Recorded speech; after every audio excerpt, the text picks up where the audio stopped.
مولا مولا مولا مولا مولا مولا مولا مولا. اب دو چار احادیث طیبات بھی دیکھ لیں، اس لیے کہ بات احادیث کی ہے. بہت ساری احادیث ہیں، میں ایک حدیث پیش کروں. یہ حدیث مختلف محدثین نے متعدد مقامات پر اس حدیث کو الگ الگ الفاظ سے نقل فرمایا. اس حدیث کے سب سے مشہور راوی ہیں غیث المنافقین امیر المؤمنین سیدنا فاروق اعظم رضی اللہ تعالیٰ. اس کے علاوہ حضرت عمرو بن اخطب اور حضرت حذیفہ، حضرت ابو ذر غفاری اور دیگر صحابہ کرام اس کے راوی. میں پوری تفصیل سے وہ حدیث بیان کر کے اس کا خلاصہ آپ کے سامنے پیش کر دوں کہ ایک دن حضور اکرم صلی اللہ علیہ وسلم ایک منبر شریف پر تشریف لائے، کھڑے ہوئے.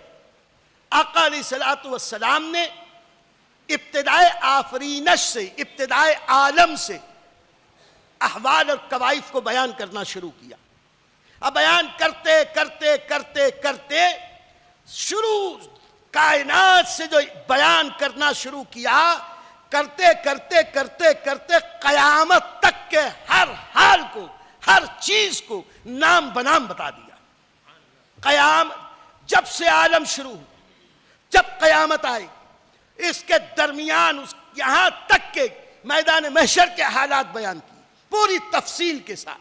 اور اتنے بیان کیے ایک روایت میں تو یہاں تک آیا کہ آقا علیہ السلام نے 2 رجسٹر بتائے. ایک رجسٹر میں بتایا یہ دیکھو جنتیوں کے نام ہیں، یہ جنتیوں میں فلاں ابن فلاں، فلاں ابن فلاں، فلاں ابن فلاں، یہ جنت میں، اور اس کا ٹوٹل لگا دیا. اور یہ جہنمی کہا اس میں فلاں ابن فلاں، فلاں ابن فلاں، فلاں ابن فلاں، یہ جہنم میں. آقا نے یہ بھی فرما دیا یہ جو تحریر میں ٹوٹل لگا دیا گیا اس میں کوئی کمی و بیشی نہیں ہو سکتی. کتنے جنتی، کتنے جہنمی، یہ ان سب کے نام بھی صحابہ کو بتا دی، ابتدائے آفرینش سے لے کر اخیر تک. اور ہر راوی یہ کہتے ہیں اس میں سے جس کو جو یاد رہا سو یاد رہا، جو بھول گیا سو بھول گیا. یعنی صحابہ کرام نے کہا اتنی لمبی تقریر، اس میں رب کی مشیت سے جس کو جو یاد رہا یاد رہا، جو بھول گیا سو بھول گیا. اب اگر کوئی کہے کہ ایک دن کی تقریر یا چند گھنٹے کی تقریر میں ابتدائے عالم سے قیامت کے اخیر وقت تک یہ سب کیسے بیان کیا؟ میرے دوستو قربان جاؤ محدثین. امام صاحب مشکات نے اور صاحب ترمذی نے جب یہ حدیث بیان کی، اسی باب میں سب سے اخیر میں ایک حدیث بالکل الگ بیان کی، بالکل الگ.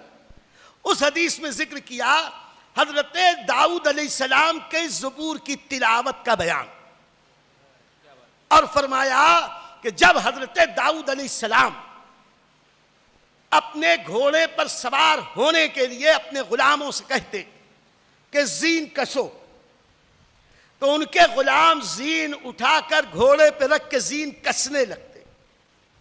جتنی دیر میں یہ زین اٹھا کر زین رکھ کر زین کستے، حضرت داؤد علیہ السلام پوری زبور شریف تلاوت فرما لیتے. اب سوال یہ ہے کہ جہاں ذکر چل رہا تھا نبی کے اتنی طویل وسعت علمی کا، وہاں حضرت داؤد کے زبور پڑھنے کا بیان کیوں؟ تو محدث صاحب کتاب یہ عقیدہ دینا چاہتے ہیں. انہیں پتا تھا کہ کچھ دریدہ دہن جبڑے پھاڑ پھاڑ کے کہیں گے اتنی کم وقت میں اتنی لمبی بات کیسے. تو دلیل میں پیش کر دینا کہ نبی کا نائب ہو کر حضرت داؤد کو اللہ نے وقت میں وہ برکت دی تھی کہ زین اٹھا کے صرف زین کسنے کے وقت کے درمیان جب وہ پوری زبور شریف پڑھ سکتے ہیں تو نبی الانبیاء ایک تقریر میں شروع سے لے کے اخیر تک، ازل سے لے کے ابد تک سب کا سب بیان کرنے پہ قدرت رکھ سکتے ہیں. اور یہ اختیار اللہ رب العزت نے انہیں عطا فرمایا. یہ معجزہ ہے ہمارے نبی کا.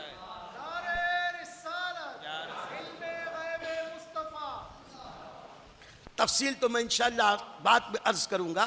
یہاں یہ صرف عرض کرنا ہے کہ یہ سب تو حدیث آپ نے سن لی.